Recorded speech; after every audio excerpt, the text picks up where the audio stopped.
Hi, my name's Harshad, or Jeff, and I wanted to take a few minutes and talk about the studio, what you might expect, hopefully what you might gain from attending some classes. We have a lot to offer. We are really moving towards an educational facility where we offer classes, trainings, workshops that really are about helping each individual grow their practice, their experience of yoga, their sense of self, relaxation, healing, whatever those intentions might be. Even helping people find those intentions. One of the ways that we talk about that, or talk about building a container, using the tools of yoga, we look at, being in the body on the yoga mat, or energizing it with breath, or being aware of the places that you have injury or tightness, and how do those teach you? Is there an opportunity there to move through something? And typically in our class, you're going to hear about a three-stage practice. Sometimes it's referred to as a 3 stages of practice. There's a willful directive, put your foot here, how far apart your feet should be, etc.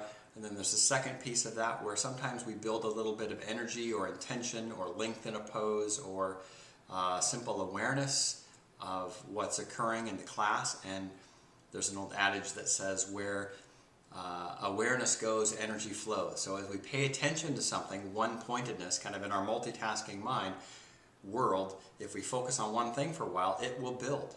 And that's typically what happens. And then the third stage of that is the natural course of energy. Energy, we know even physics talks about this, it's going to take a new form eventually. So it starts out as one thing, it manifests and stays in some way, and eventually energy shifts in a new way. And we are like that too, on many levels. So, yeah, starting at the beginning, I think I should go back and say, one of the first things we see when people come to class or the studio is, I know there's an old, if I'm not mistaken, a Buddhist saying, the 3 refuges, and one of them is that we're not okay, that something is wrong.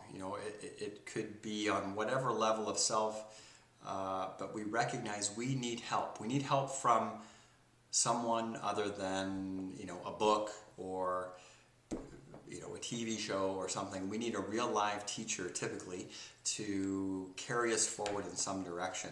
And that's a really important responsibility that we take on and hold very dear at Trinity Yoga Center, is that there are parts of yourself that are incomplete, sometimes injured. Sometimes the physical body injury is a way into this exploration of slowly healing and changing and shifting. So we're very aware of that, and in some of the practical things we're doing now, there's a physical assessment, general assessment, yoga as therapy classes. There's ways that we can meet with an individual, perhaps one-on-one, sometimes in a group, and really help get a starting point. Where would you even enter the practice? Is this appropriate for me? What level of class is appropriate for me? Should I go to power class, or should I do a gentle class? Or, what matches what my intentions might be and what my level of understanding might be at that time. Practically speaking, this can come out in a phrase we use sometimes called steady pose, full breath, and awareness. We build a pose that's appropriate for our body, our level of practice. We breathe the full breath, and then we notice what happens when we do that. Can we relax into that deepening pose, or more challenging pose even sometimes? And in doing so, we actually create a new response to stress. We stress, quote unquote, the body, but we're breathing the full breath. And the full breath creates the parasympathetic response, which is a new response to stress, which is key for many of us that are dealing with that.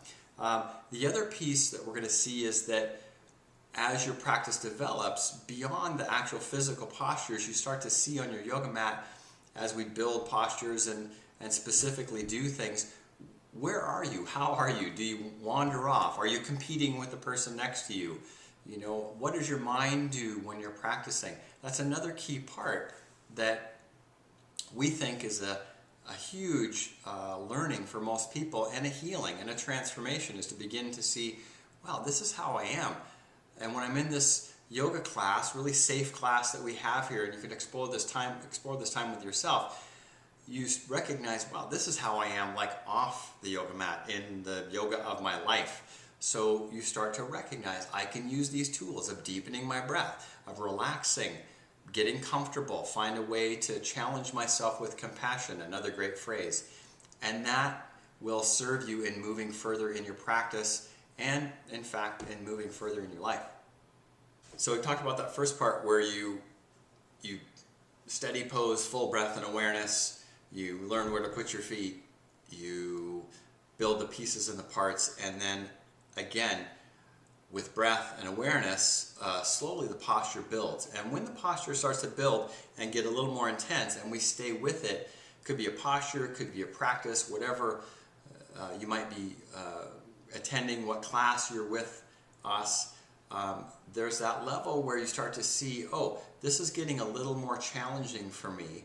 And this is where typically we say we get off the wave. We leave the pose, or we distract ourselves with thoughts, or I always laugh about, I eat some chips at home to distract myself at night. That's a really neat piece to learn. It's like, when the going gets tough, what do you do? Do you drive through it? Are there any of you, maybe, that are like that they're just going to push through it, dang it, and I can do this? And there's that almost competitive, there's that for sure, that will drive through it. Or some I call the victim or victor, or the opposite of that, like, I can't do this, I'm no good, I can't do anymore, I need to stop now.